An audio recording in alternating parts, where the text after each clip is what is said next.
On se retrouve sur le contre-la-montre par équipe de Nice, sur mon tour avec la Belkin, à 5 km de l'arrivée. Et là, je compte énormément sur 3 coureurs de l'effectif. Celui qui est à l'œuvre actuellement, Luis Leon Sanchez, mon meilleur en contre-la-montre. Celui qui est juste derrière lui et qui devrait bien résister, c'est Lars Boom. Donc on va d'ailleurs lui faire prendre le relais tout de suite. Et le dernier, c'est Clément, le Hollandais spécialiste du chrono que j'ai fait venir dans l'effectif uniquement pour cet exercice. Et j'espère que Tendam, qui est le leader sur ce tour, va résister avec son 71 en chrono. Je vais passer le relais à Clément, voilà, qui a encore pas mal de jaune et qui va finir le chrono. Il faut qu'on termine à 5. Pour le moment, c'est pas mal. Il y a Mollema sûrement qui a craqué derrière, Théo Boss.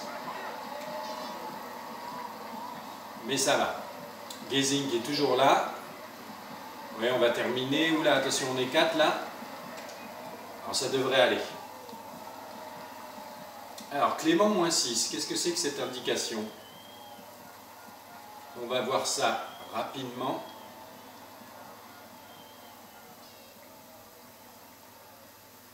Avec une victoire d'étape, tiens donc, pour Belkin sur ce chrono, surprenant. On ne s'y attendait pas vraiment. Le maillot jaune qui est pris, ben, ça doit être par Sanchez. On va aller voir tout ça au niveau des écarts, mais c'est une sacrément belle surprise que cette victoire d'étape assez inattendue quand même sur ce chrono. Donc au niveau de l'étape, si on regarde les équipes, effectivement, c'est la Belkin qui s'impose en 26 minutes 57 secondes devant la Sky pour 4 secondes. Intéressant. Ce qui nous donne donc, comme on a vu au général, Sanchez, nouveau leader de ce Tour 2013. On se retrouve donc sur l'étape de Marseille, l'étape 5 de mon tour avec la Belkin. Je suis avec Boom en échappée. Je vais lui faire prendre son premier ravitaillement d'ailleurs. Et dans ce groupe d'échappés, il y a vraiment du beau monde. Cunego qu'on voit là sur la droite avec son maillot rose de la Lamprey. Et on a le maillot à pois en la personne de Gilbert et le maillot vert en la personne de Kadri derrière. C'est marrant, Gilbert est le seul à vouloir collaborer, on dirait, puisqu'il a un petit pointeur vert, alors que Kadri et Cunego ont un pointeur rouge. Le peloton est à 1 minute 20, donc on va voir ce que ça peut donner. Là, j'ai été obligé de mettre le grand plateau pour pouvoir les suivre, et encore. Kadri a pris ma roue, d'après ce que j'ai vu. Donc il va falloir que j'assure dans la descente parce que si on arrive groupé dans le final à Marseille, j'ai aucune chance.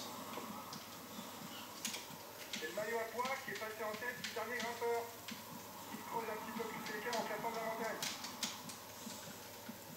Il faudrait que je négocie un petit peu mieux cette descente que ce que je ne le fais à l'heure actuelle.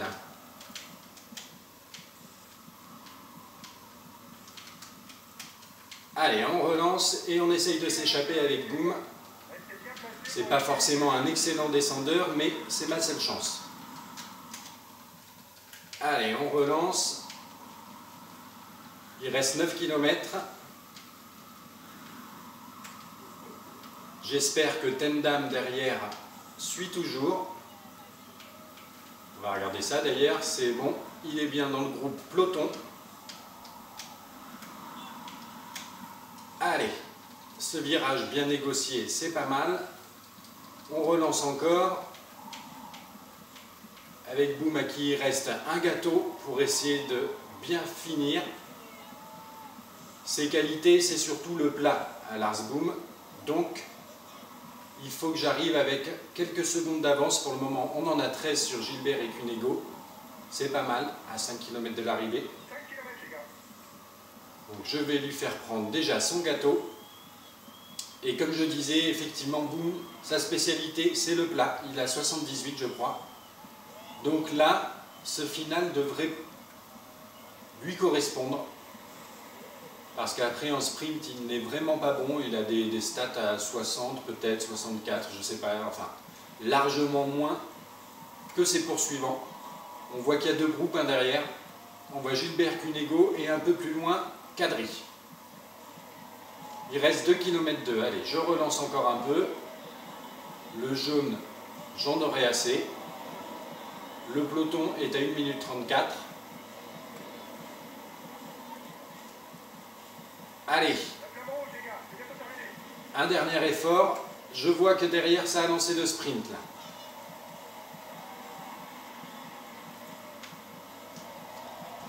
Vous voyez, ça va être pas mal ça. Et voilà, victoire de Lars Boom à Marseille.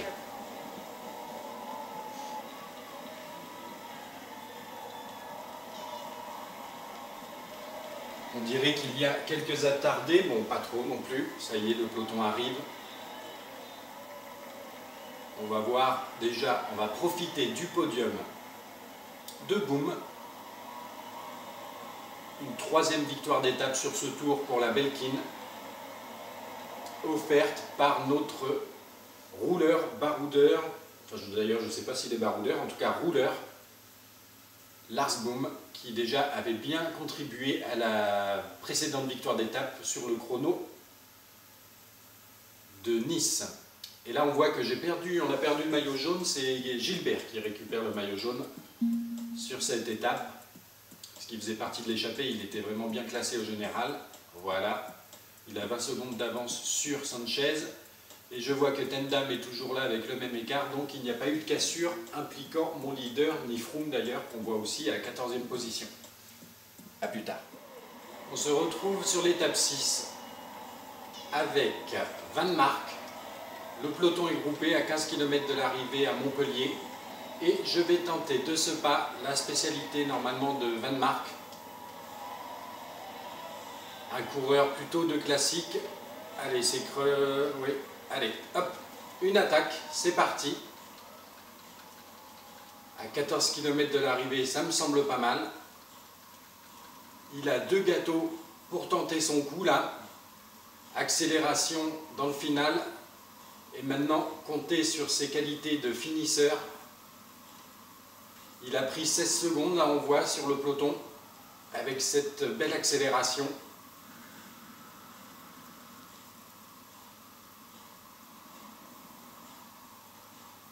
Et maintenant, il faut tenir. On arrive à Montpellier, on le voit au niveau du décor là.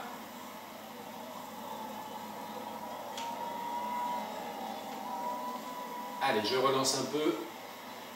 Le rouge était un petit peu remonté. On passe sous la banderole des 10 km, 27 secondes d'avance, 28, c'est pas mal. Là, c'est un petit peu en côte, là, très léger. Des faux plats, là, dans le final. Et ça ne lui fait pas peur. Derrière, le peloton est bien groupé. Car il faut toujours avoir en tête que c'est Tendam qui va jouer la victoire finale sur ce tour. Donc, il faut rester vigilant, voilà, comme le disait le directeur sportif, par rapport aux cassures éventuelles. Kreuziger qui tombe. Ah oui, il y a une belle cassure là.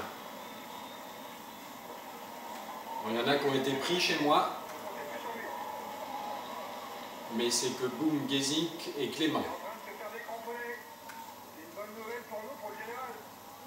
À 6 km de l'arrivée, je reprends un dernier gâteau.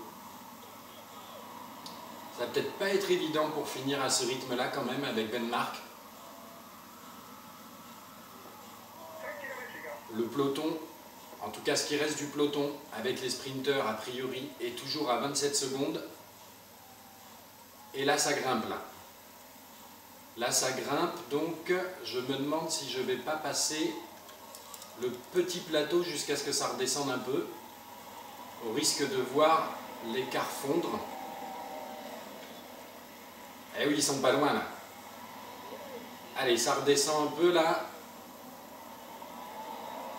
On y va, on repasse le grand plateau. Tant pis, il faut tenter le coup. Une petite accélération à 2 km de l'arrivée. Ça descend encore, le rouge devrait comme ça remonter un tout petit peu. On arrive à la flamme rouge. Ah, ils sont pas loin. Hein. Ils sont pas loin et ça lance déjà le sprint là. Allez.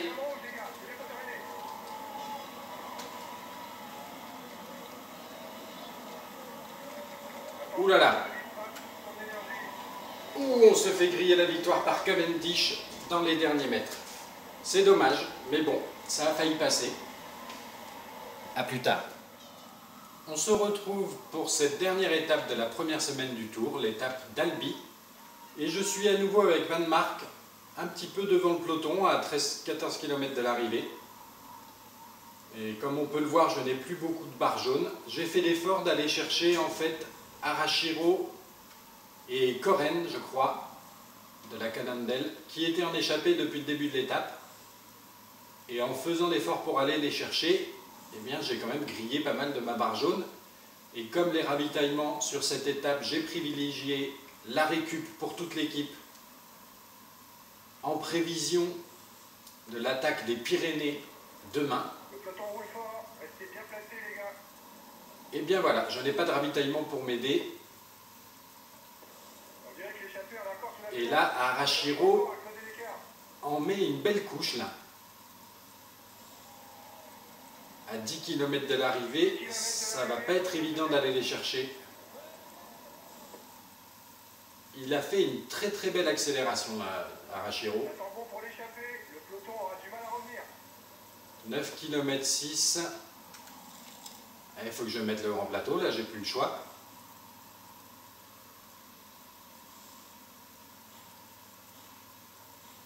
Il y a un petit peu de descente si je me rappelle là, dans pas longtemps. Ce qui pourrait peut-être m'aider. Le peloton ne revient pas particulièrement, hein, il est bloqué à 1 minute.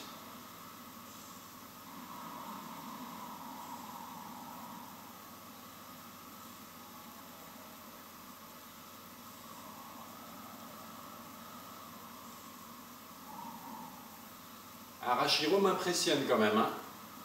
On ne revient pas sur lui malgré le grand plateau là, c'est quand même... Et c'est lui qui mène, hein, c'est sûr. Koren est dans sa roue. On passe sous la banderole des 5 km.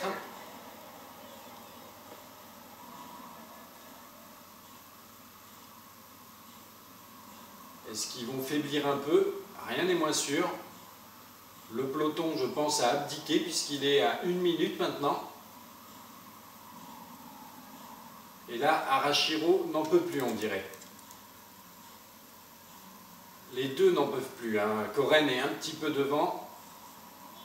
Il a peut-être un peu présumé de ses forces, Arashiro. Mais ça y est, il se remet bien là, dans le sens de la marche. Il est de nouveau leader du classement des jeunes. Où le peloton revient fort là. À 2 km de l'arrivée, qu'est-ce qu'il nous fait? Koren, il lance le sprint déjà, et il n'en peut plus. Il n'en peut plus, Arashiro est derrière là. Mais le peloton revient très fort. Oh ben oui, ça va se jouer au sprint ça. Finalement, ils en avaient encore sous la pédale. Je ne l'ai pas vu revenir là, le peloton. Et c'est Greipel qui s'impose. Van Mark n'est pas très chanceux. Je l'ai plutôt mal géré, on va dire. Ça fait 2 étapes là. En tout cas, on se retrouve demain pour le début des choses sérieuses avec la haute montagne et Axe 3 Domaines.